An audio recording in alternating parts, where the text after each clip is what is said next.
all right to take my mask off? I think you might be safe to take it off.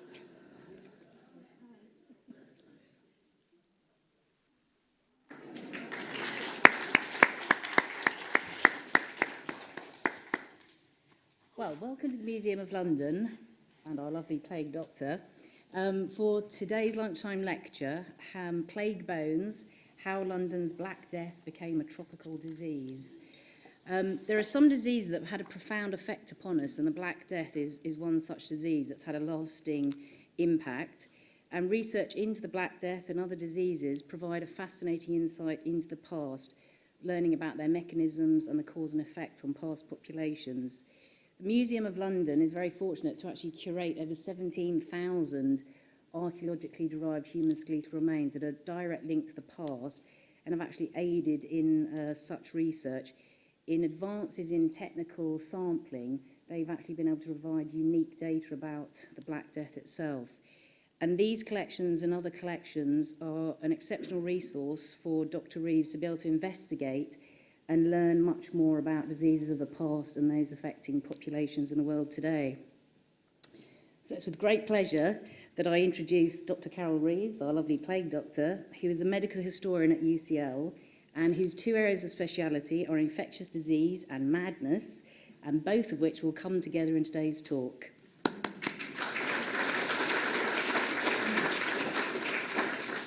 Well, good afternoon, ladies and gentlemen, and I hope you enjoyed our little performance, and I'm sorry that my hat fell off. It's terribly hot in that mask. Okay, now the Black Death was a catastrophe for our medieval ancestors, killing up to half of some communities across Europe. In 1348, when it began, London's population was between 60,000 to 80,000, and a generation later, it was 40,000. Now today, I'm going to explore three things. I'm going to explore how the Black Death was understood by people who experienced it, and to present the most recent scientific evidence for what might have caused it, and to tell you about a project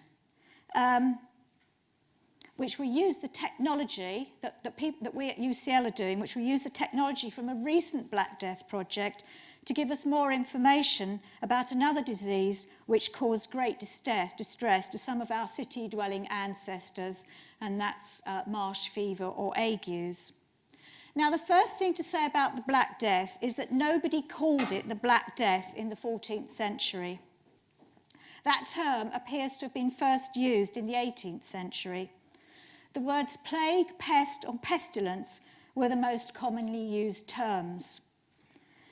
And the second thing is not to lose sight of the human catastrophe, and that's why I like the Museum of London, because it has many domestic objects, and I've just chosen a few of them here, which might have been used by people who perished in these plagues. Because, of course, apart from the Black Death, London has experienced a number of plagues, including the Great Plague of 1665, which killed at least 100,000 of the city's residents. And if you read extracts from Samuel Pepys's diary, he'll tell you much more about it than I can. Now, one thing we can say for certain about the Black Death is that it was an infectious disease. Nothing kills so rapidly and so vociferously unless it is an infectious disease. And because it killed so rapidly and indiscriminately, we can assume that it was an emerging or re-emerging infectious disease. And that's one that is essentially new to the population it devastates and to which the population has little or no immunity. Now, this picture is actually captioned cleaning up after the plague. But if you look at the person that's cleaning up after the plague, you can see that she's wearing a crown. So she's hardly likely to be cleaning up after the plague. But I like to think that the whole baronial family in this residence has died and that the servants are wearing the crown jewels. So we understand the Black Death as an emerging infection, but how is it understood by the people living at the time? Well, together with war and famine, plague is one of the 3 arrows of God. And so for most citizens, rich and poor, it's the ultimate sign of God's displeasure and power at their sins. And the clergy certainly take this moral standpoint, but being in the front line and giving daily absolution to the dying, they are particularly badly affected by the plague.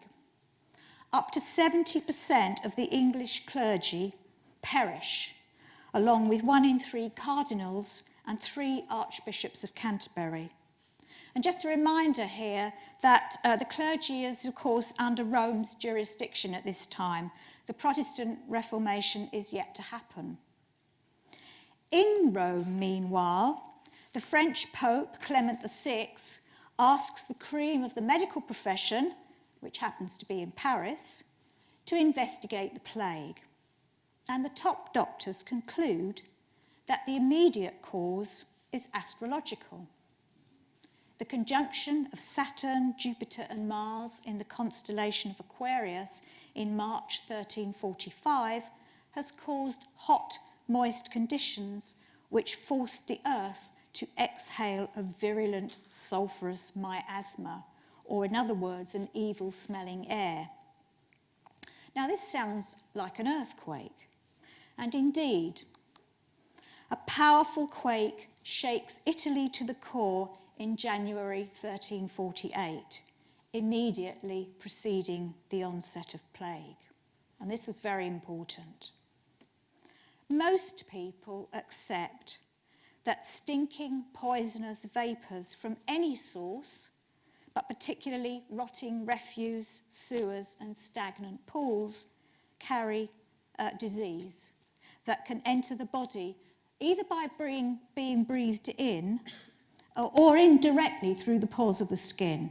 Now, and this is a very good reason not to immerse one's body in water, which only enlarges the skin's pores and gives easier access to the bad air.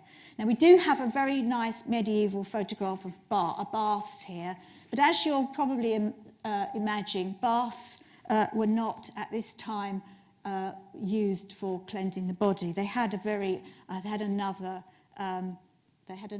reason for being, and that's they were really bawdy houses.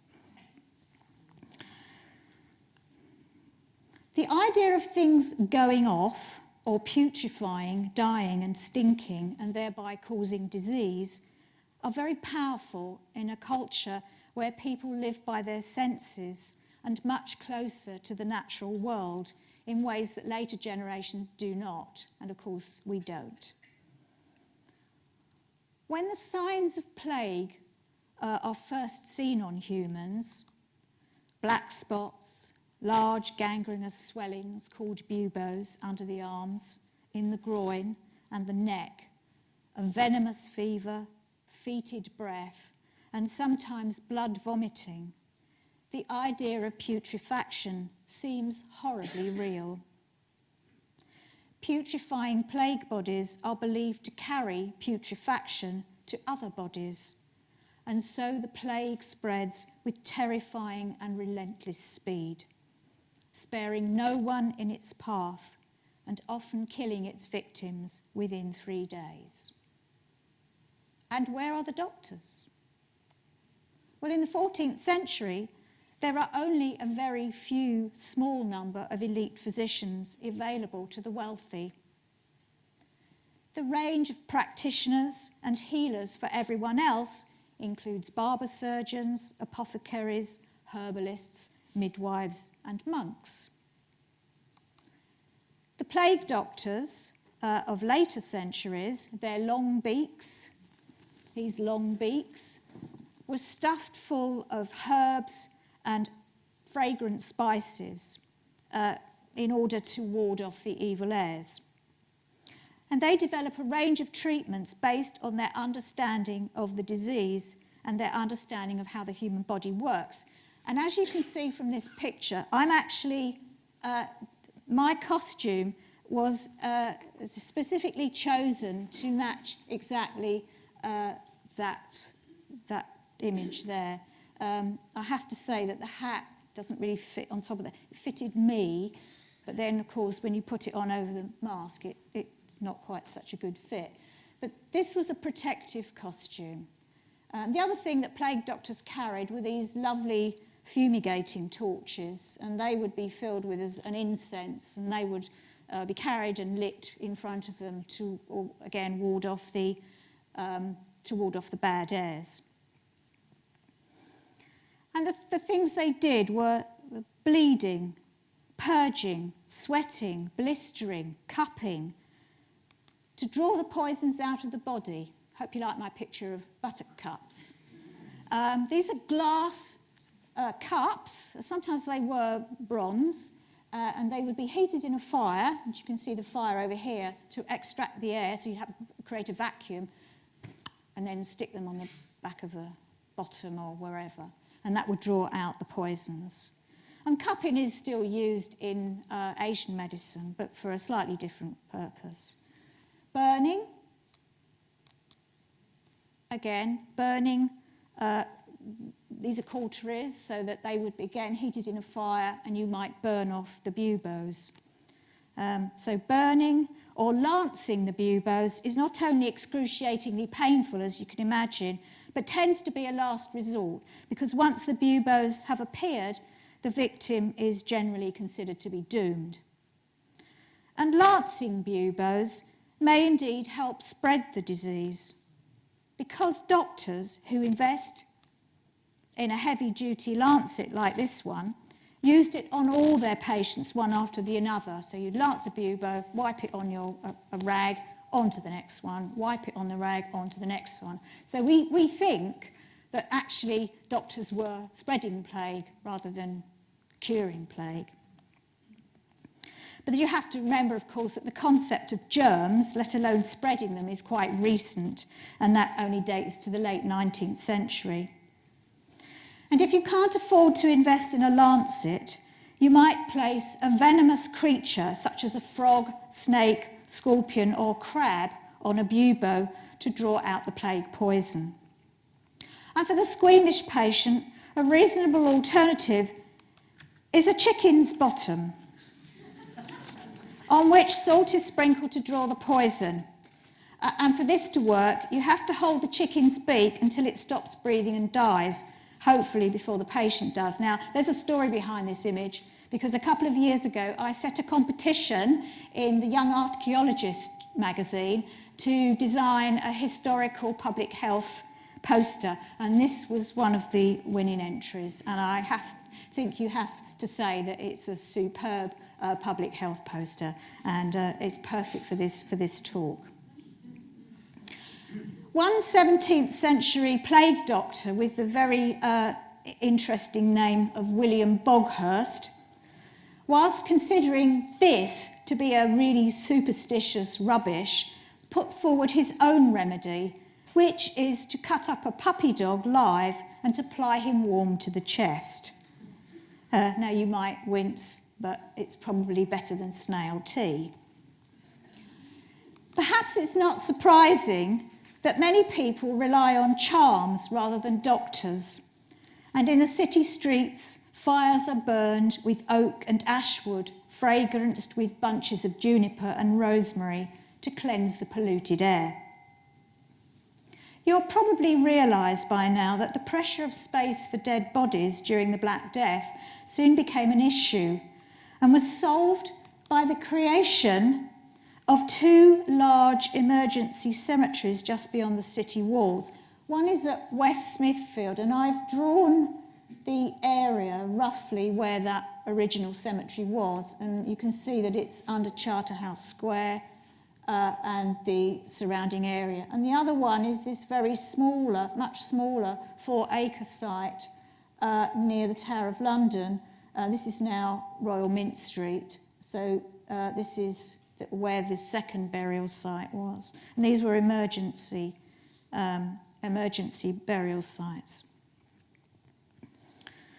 Early this year, excavators constructing a cross-rail tunnel shaft at West Smithfield, that was the big that's the big cemetery around the corner under Charterhouse, discovered a dozen skeletons, and certainly these were victims of the Black Death, who represent a minuscule proportion of the estimated 17,000 bodies buried on this site.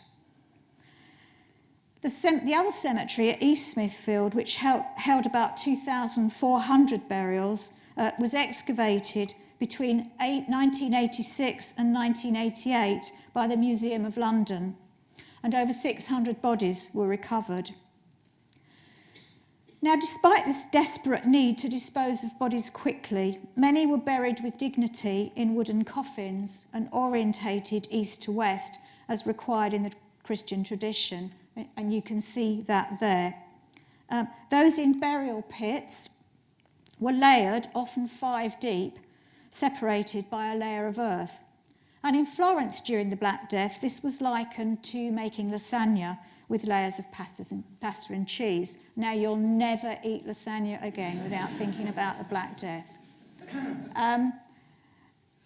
But I'm always interested to think what happened to the people that were burying these people every day. I mean, what was their life expectancy? But being ordinary people, we never hear about them. We'll return to this excavation a bit later, but first I want to fast forward to plague's last great pandemic, which lasted from 1855 to 1914. And it killed about 10 million people, mostly in India, Hong Kong and China. And this is a rather sad-looking makeshift hospital in Hong Kong in 1894.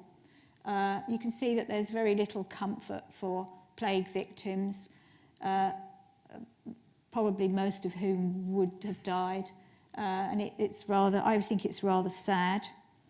And it's during this pandemic that the cause of plague is discovered in the 1890s.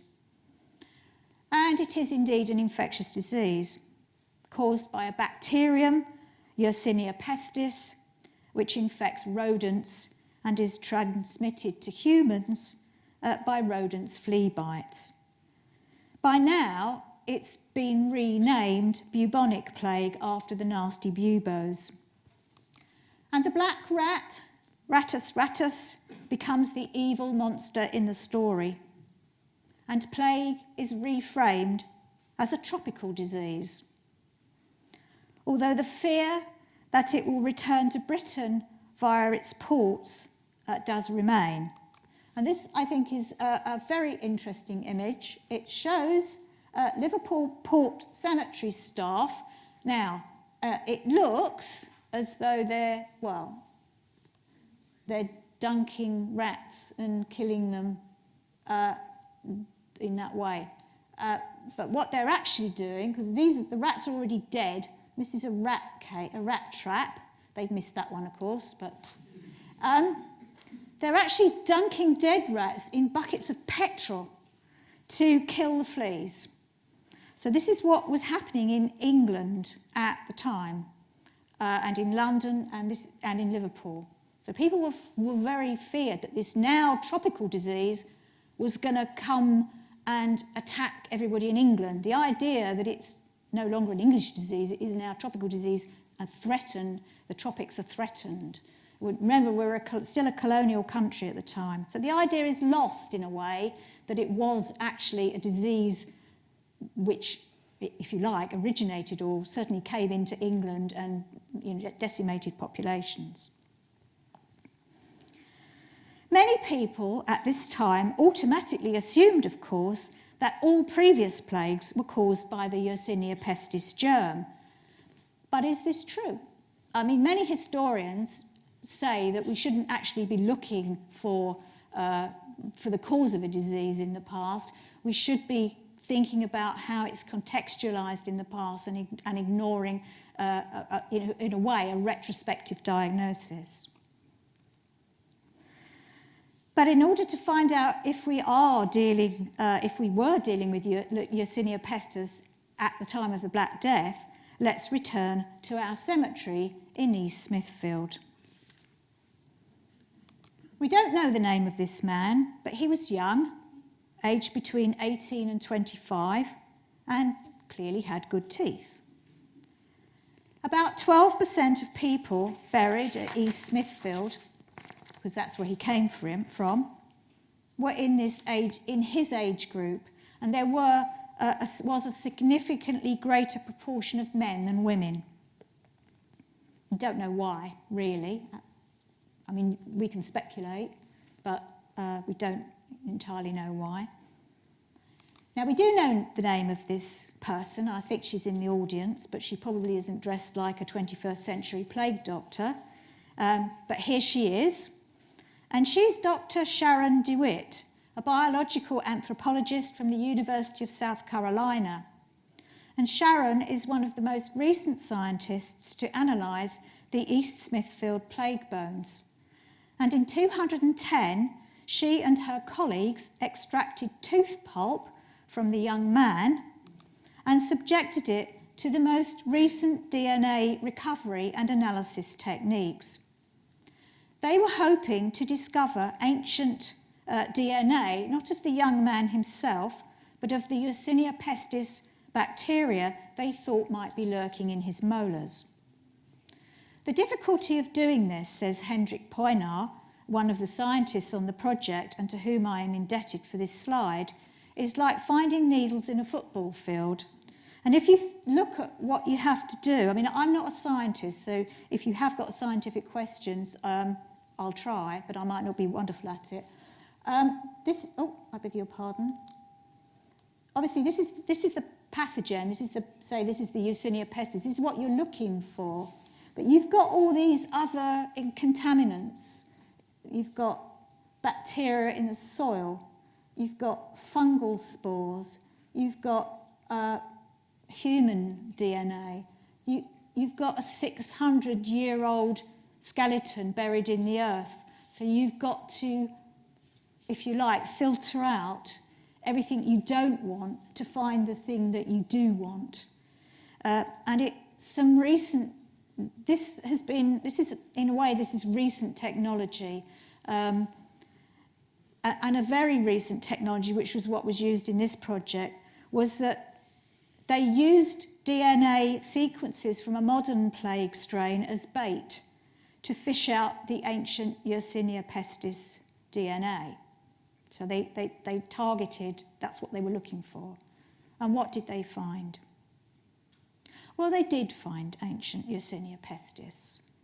And their findings suggest that the particular strain responsible for the Black Death probably emerged not long before the devastating pandemic began.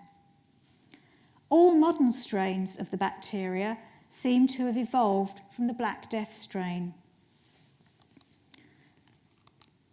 As with all scientific discovery related to past populations, everything is up for debate and there are gaps to be filled. For example, new infections don't emerge in a vacuum. They are related, amongst other things, to changing ecosystems, climate and land use, urbanisation, travel, poverty, poor health, and coexisting human diseases.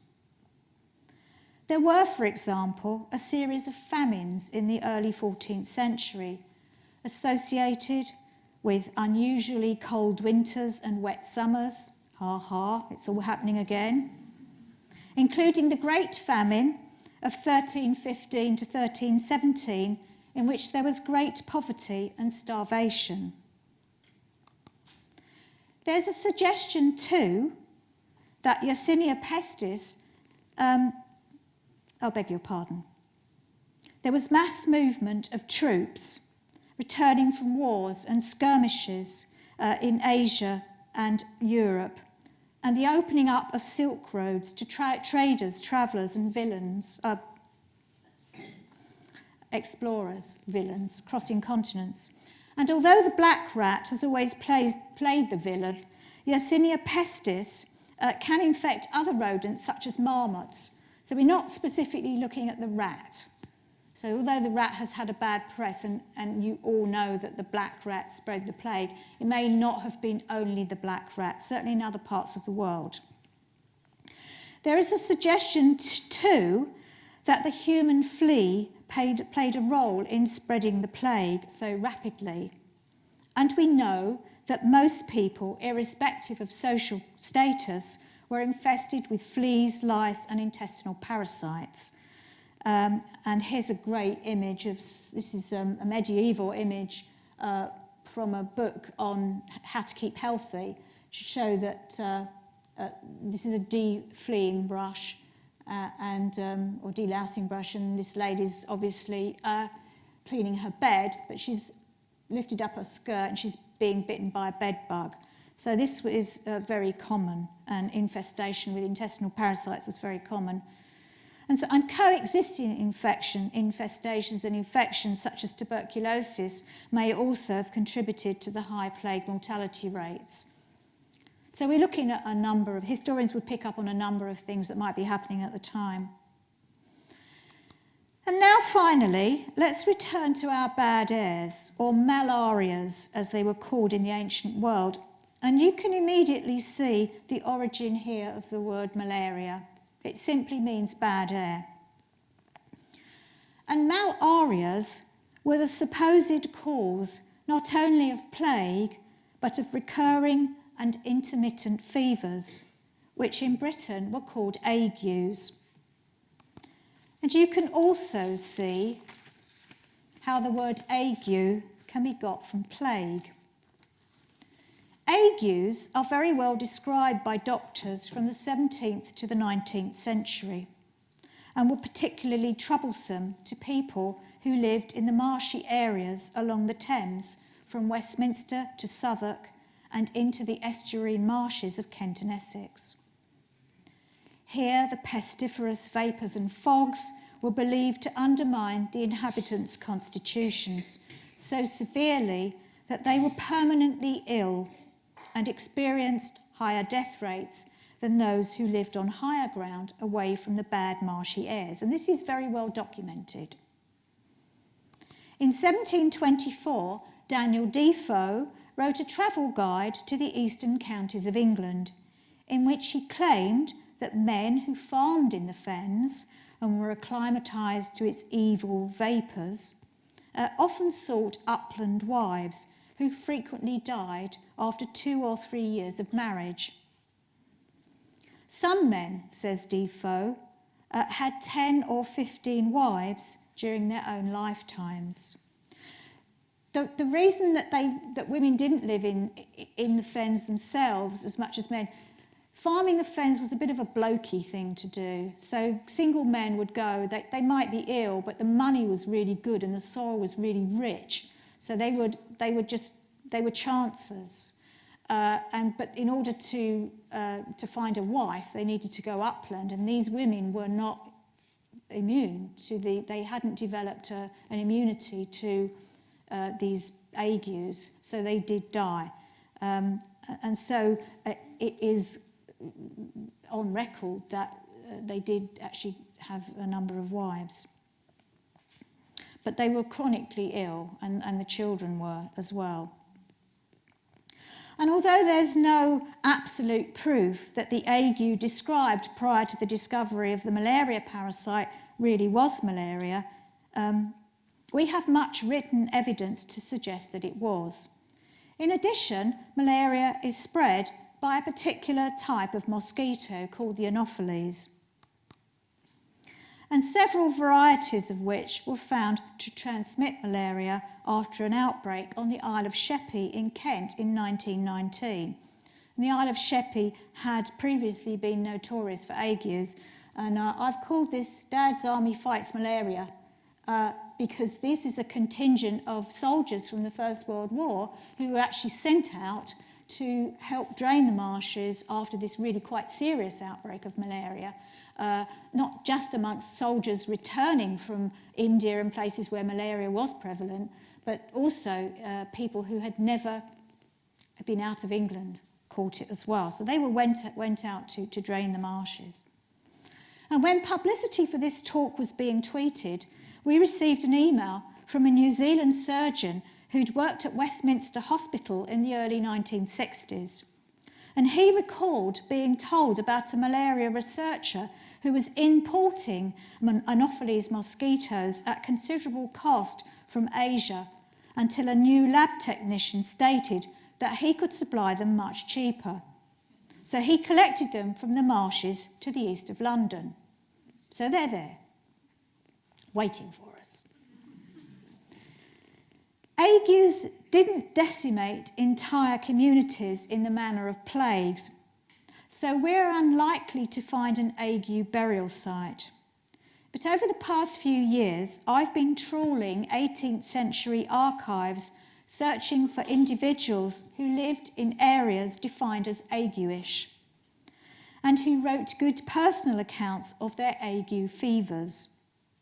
And this is not as straightforward as it sounds, because there are very few historical accounts of personal illness and even fewer doctors' case records describing them.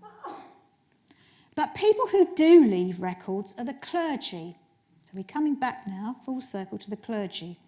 And as with plagues, they were often badly affected by agues because they went into parishes as parish priests in parishes which were new to them, and they weren't acclimatised to the agues.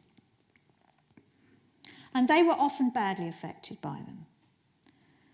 And parish priests were also, many of them, buried within their churches, usually in triple-lined coffins of lead wood.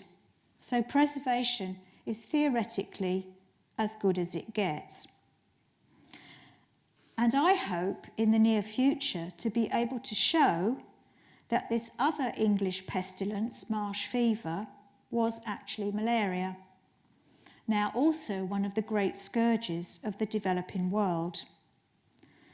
And in the process, I want to thank all of the people who have made this research, not only for the Black Death possible, but for my agues project. And now, if anybody would like to ask questions, I'm happy to be here for you. Do I have any questions?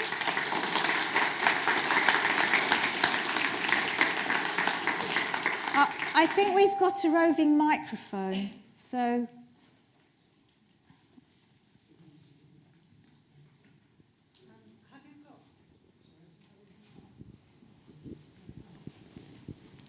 Have you got any views on the sweating sickness of the Tudors? Was that connected to either? We don't know. The sweating sickness seems to have come and gone, and it's very difficult to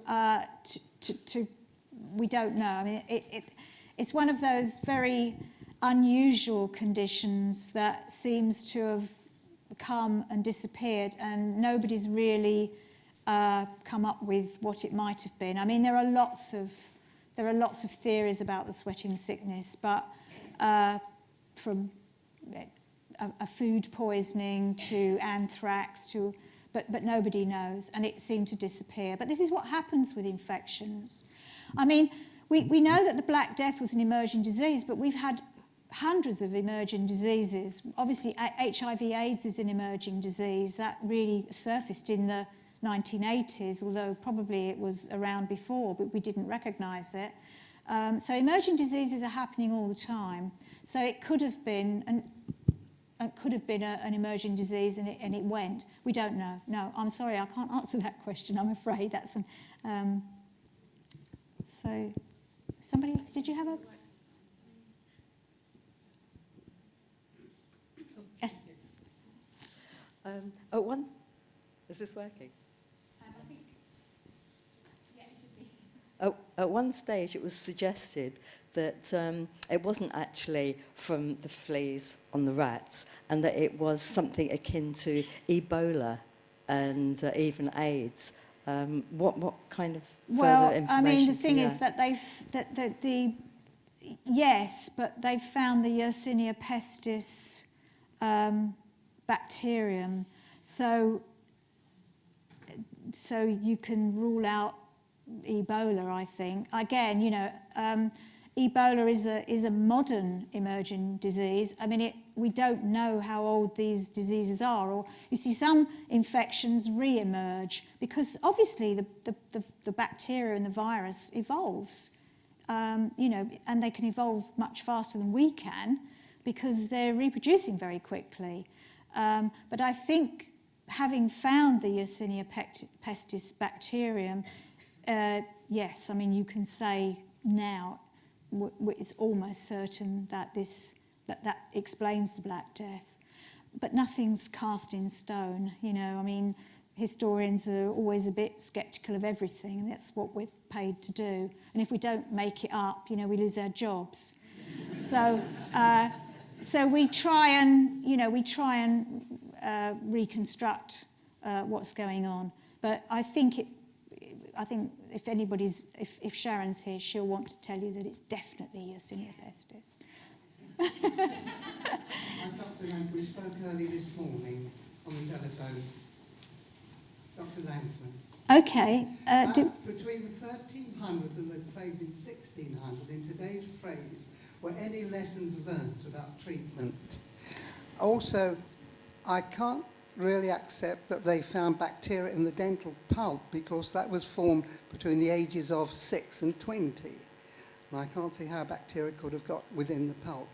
Then finally, in my clinical years, I spent time at St Pancras Hospital overlooking a park that was a site when the railway to St Pancras was built. They discovered a plague pit at that park. Also, some Napoleonic prisoners of war were buried there. Okay, so let me take the first question. What was the first question again? Was there any lessons learned between 1300 and 1600? Not specifically. The idea that any disease was... the idea of how the body worked was based on humoral theory, which was the healthy body had to flow. So the idea that you needed to remove the toxins or the bad humours from the body by purging, bleeding, or cupping, that would have been a 13th century. That goes right back to the ancient Greeks. And so that would definitely have been still the same type of treatment up until the plague of the 17th century, and indeed well into the 18th century.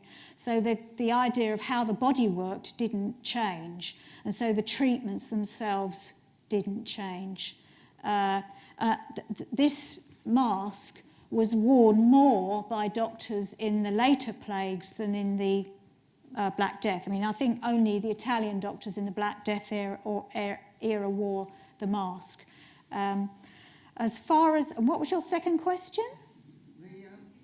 Oh, yeah, you couldn't accept the dental pulp. All I can say is that when your body's infected with any bacterial parasite, it goes everywhere. And so it doesn't matter what age you are. I mean, and we definitely use dental...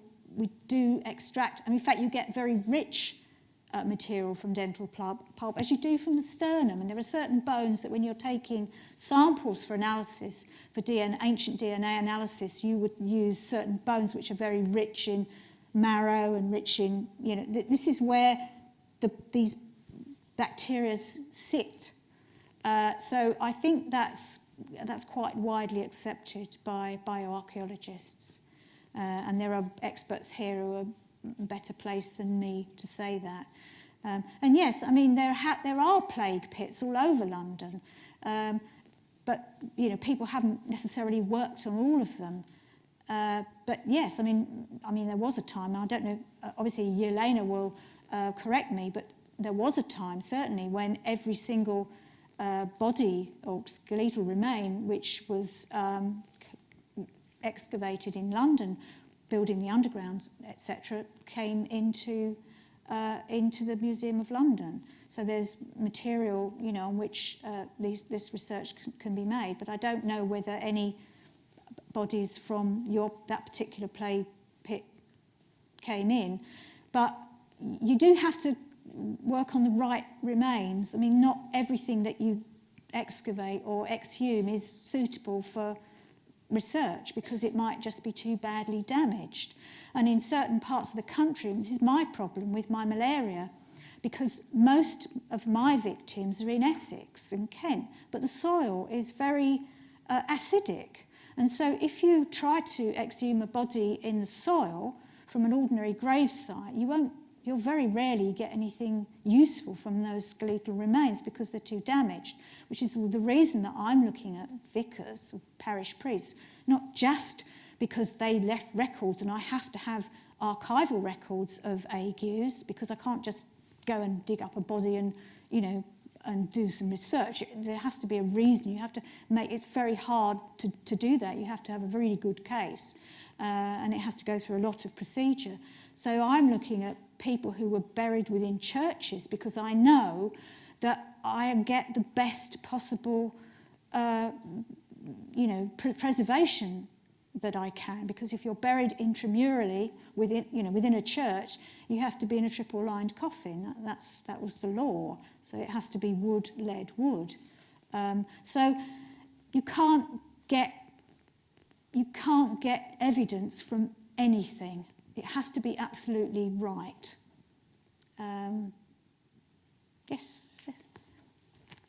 Oh, sorry.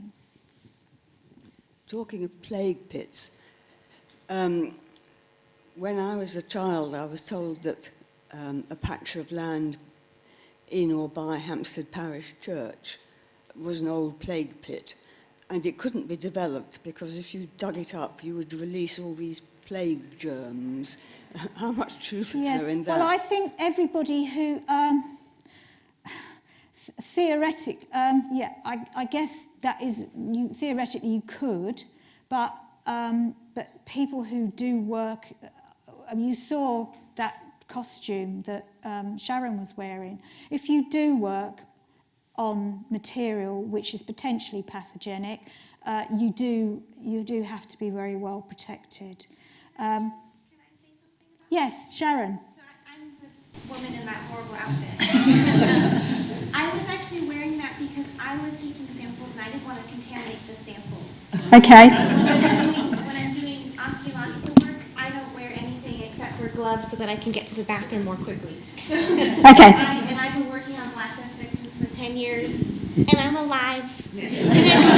So you don't worry, Sharon. I'm not worried whatsoever. The DNA itself is degraded, so there's certainly no functional or viable bacteria themselves. Okay. So everyone should rest easy. Know the plague pit. Get someone to excavate it, and then call me. And I did a course, and Yelena, bless her, taught me on. I did a 3-month bioarchaeological course here, and we re-articulated skeletons, and we just did it. I mean, and I'm still alive, and Yelena's still alive. I guess there isn't. Yeah, I guess people aren't worried about that. I mean, if you work in a hospital, you're working amongst bacteria and viruses all day. So. The thing they might be worried about sometimes, if they go on to excavations, is the potential for anthrax, so that they wouldn't disturb ground if they thought there was anthrax. I'm afraid that's all we've got time for now, but Oh. we'll say thank you very much again to Carole for her talk.